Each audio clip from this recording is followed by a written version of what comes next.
I'm very happy to be here in this meeting, International Khaita Dance. When we are saying, for example, dance is a part of our art. Art, we have art of body and speech and mind, not only art we are painting or something, we are thinking that is art.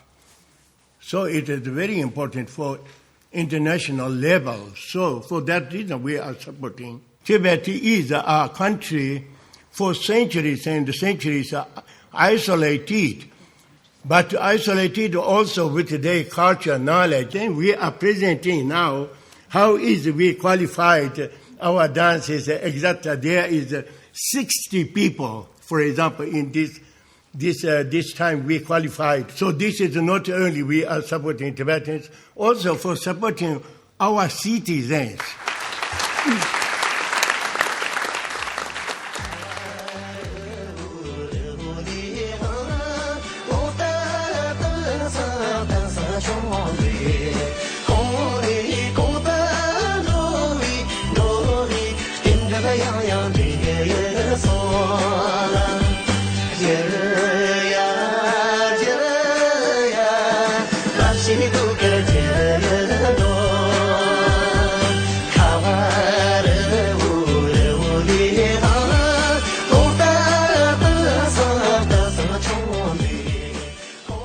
These dances, they have something more than the other dances. First of all, they embody fully the ideals of UNESCO and the United Nations. They bring together people from dozens of nationalities because you consider yourself part of a wider community, not only of your country, but citizens of the world. So as a person, as a dance historian, and as a cultural manager, I present to you my deep respect for what you're doing. Thank you.